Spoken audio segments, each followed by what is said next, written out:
Today we've got the AD-15 LITE by Cold Steel Knives. We've got the Scorpion lock on this. This is my first knife with the Scorpion lock, and I'm really liking it. Before I get too far in the video, yes, this is Bandit. What do you want, buddy? You okay, buddy? Yeah? He likes when he goes for a walk to get into bushes and stuff and gets these little, not quite nettles, but these little things stuck in his fur, and they're a pain to get out, but he just loves it under those bushes, don't you? Anyhow, where did I get this? Well, one of my viewers told me about a price for this. Very low price for this. Over $100 US off. MidWayUSA.com. I think that's the right name. Anyhow, $51.41 for this knife. That's a steal. It's a limited time offer. For limited quantities. Once they sell out, they're gone forever. They come in a clamshell pack, so you don't get a cold steel box or anything, but you get a Scorpion lock. So if you're one of those budget guys, yes, Bandit, yes, you're a good boy.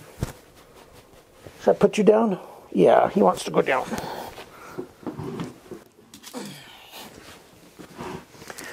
If you're one of those budget guys who likes to get, different stuff, something you might never have got before. Maybe you've got a really tight budget. I know about tight budgets. I've spent more years unemployed than I have been employed. And plus I had huge student loans. Those of you who don't know, I actually earned a master's degree in theology of all things.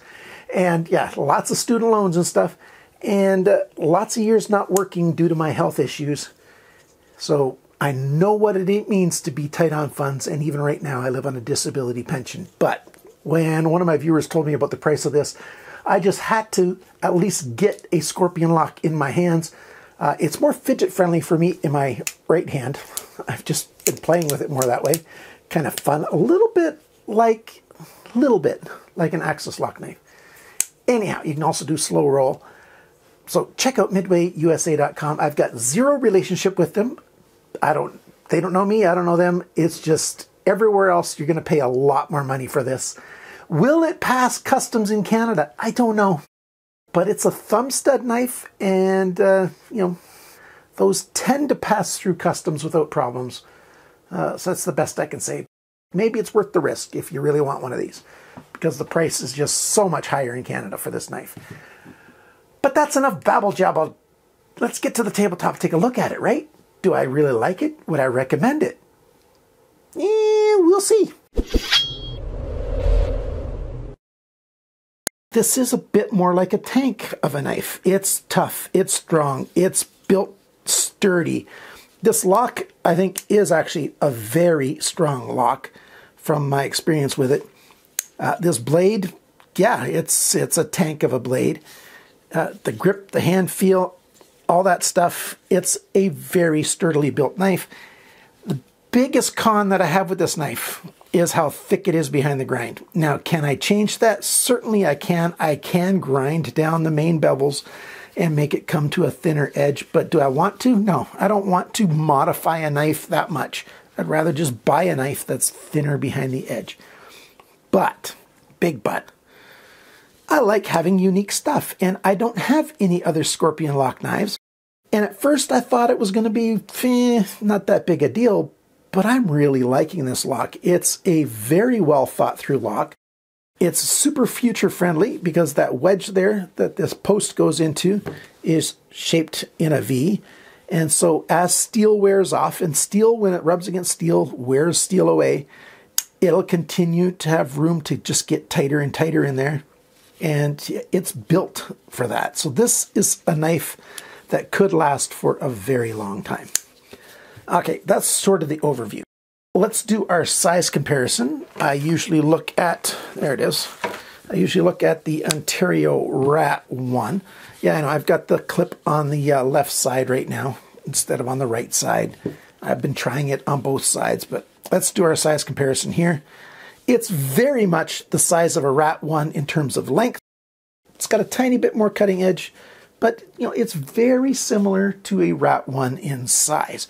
It's a little bit thicker, it's a little bit chunkier. This is a little bit more finesse, and this is a little more brute force. And that's just the way it is. But that tells you the size. Now my hands are just barely into the extra large range, and the main grip area here, it's perfect for me. It feels really, really good in hand. You can do other grips. I can put my pinky back around this, and that's a solid grip as well.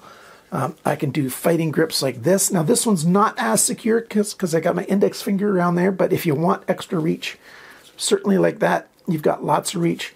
You know, a grip, like a pull kind of grip, that works fine too. It's not super hot in the hand. It's a little bit annoying here, but very minor. You know, hammer grip, saber grip, yeah, it feels good in hand. Blade shape, what do we got? We've got a drop point blade. They put a little bit of a false edge or a swedge right across here. Very thick at the tip, over 1 millimeter thick, and I'll do all the dimensions later on. It gets thinner further back, but not a lot thinner. And that's the main thing, and I'll give you those measurements later on. AUS-10A steel, yeah, it's a good stainless steel. It's a Japanese steel. The knife is made in Taiwan. The steel's made in Japan. It's a good steel. What a lot of people don't realize is that AUS-10, AUS-10A, basically the same thing, is basically 440C, you know, which came out way back in the first half of the previous century. And it's pretty much the same thing. But 440C is actually quite a different steel than 440B or A. And this is really a lot like 440C. The Rockwell hardness on this is usually around 59, give or take a tiny bit. So it's not a super steel. The chromium on there, this is just barely a stainless steel, so it's not super corrosion resistant. It is corrosion resistant, but you know, not supremely so. AUS-10A is not a super magic steel. It's a budget steel. It's completely 100% a budget steel. I like it. I'm not saying I don't like it. I'm just telling you this is not a premium steel. It's not even a mid-grade steel, in my opinion. Thumb studs, they are okay. I wish they were just a tiny bit bigger. I wish they came out pretty close to how wide the GRN here is. Glass reinforced nylon here. This is not G10. I'd like them to be coming out just a little bit. They're just a little bit too smooth, so sometimes my thumb, you know, didn't always catch it quite right, but it's not terrible. I guess I just want it to be a tiny bit bigger.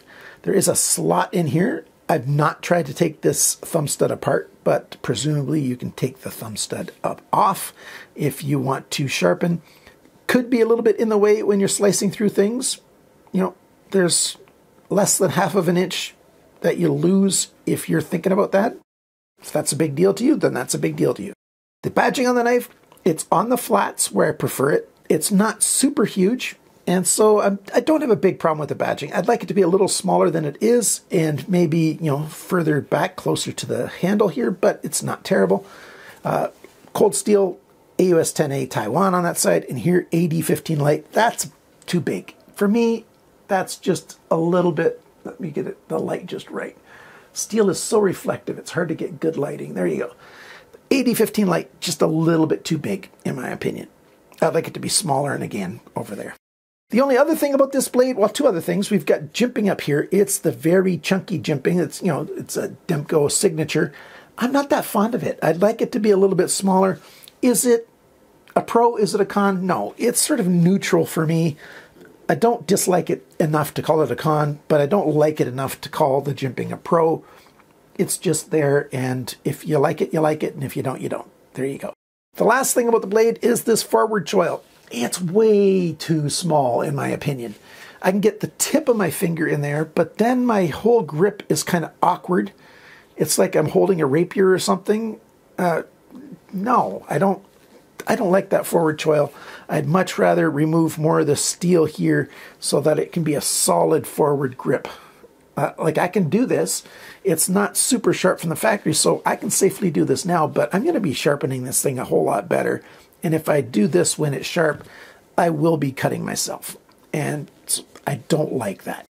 Before I talk about the lock, the rest of the handle, the shape of the handle when you grip it, like I was saying, is very good. They've chamfered the edges of this GRN. It's a fairly straight back. It's got a slight arch to it. And then the handle here, you've got an index finger grip. And then you've got back here the grip. The steel does expose a little bit here into your grip, but it's not annoying. So that's not a problem. If you can see that in there, there you go. Not a big deal. So comfortable enough. And it's a good grip, like I showed you before. Pocket clip, I don't like it. The functionality of the clip, the spoon bill and everything, great. I just don't like these pocket clips with the holes in them. You know, Spyderco's done that for a long time. The lanyard hole through the clip thing, it's just not, it's a turn-off to me. I don't really like it. I'd much prefer the clip to be a little higher up. It doesn't go deep enough into a pocket for me. The spoon climbs over, so that's good. Goes to that depth, and there you go. You've got almost an inch sticking out of the pocket. I'd prefer, it doesn't have to be a deep carry, like a fully deep carry knife. I would just like it down a little bit more. You know, I still have a lot more room in my pocket. Here we go, let me show you this. There's still a lot more empty room in my pocket that it could go down into. You know, pockets on jeans are huge these days, so it could go deeper, and I'd prefer if it went deeper, but functionally, strength-wise, the clip's good. Now it's time to talk about this weird lock, and maybe I gotta take it apart to show it to you, and I will take it apart. Basically, what we have is a lever here. There's the fulcrum, and if you remember what levers are, here's a fulcrum, there's a lever, and if I push down on here, you know, that other side moves. So it's like that, that's a lever. So here we've got a lever. When I pull up on here, it pushes down on there, and there's a spring inside here. And that spring gets compressed, and that spring wants to push back up. And so what that spring's doing is pushing down on here. So I can pull this up, but it wants to go back. So there's a spring holding that down. We've got a rod in there. We've got a hole, like I showed before, with that V hole in it. It slides on over and climbs over. The stop pin does nothing when it's in the open position. The stop pin right there touches when it's in the closed position and holds it there. But when it's open, it's holding on, again, all locks on knives have to hold on 3 points. And the 3 points are this side, the other side, and the pivot pin. Those are the 3 points that hold it, keep it from moving. There's a very slight side-to-side play. I guess I could tighten up this pin a little bit, but almost imperceptible. Like, I'm talking very, very tiny. Don't let that dissuade you. And we've got washers in there, and I'll show you those. Hopefully you understand how the lock works. So yeah, let me take it apart and show you in more detail. Now, I didn't show you the balance point before. I should have done that. It's right there. So it's okay. I prefer it a little bit more forward, but you know, that's okay. First, here's a still picture of me having just taken the GRN off, and then I took the liner off. You can see we've got 2 washers on each side. We've got this really thin Teflon and a phosphor bronze washer on each side. The pocket clip screws, yeah, they're T6 screws. Like, how nuts is that? You build a big tank and you use T6 screws, at least it's only for the pocket clip screws. T10 for the body screws, and they're fairly well made, so happy enough with that. Other people have shown complete teardowns. This is as far as I'm going to take it. What we've got is, there's the fulcrum, like I told you before, and when you lift up on the fulcrum, it compresses that screw. Now that screw might want to come flying out, so I got to be careful. And so that screw tension is pushing this part up. And since there's fulcrum here, that's being pushed down, and that's how it works. Going into that slot, that rod right there pushes down and holds it. When the knife is closed, that round rod is holding right in here. Like I said, very much like on an axis lock knife. So it's not really locked in there. It's just sort of like a slip kind of thing where the spring tension here holds it back. So when you go to open it, you can see that spring is tensioning just a little bit. You can see a little bit more silver here than you can before. See, there you go. Because it's pushing that down, because it's pushing that up.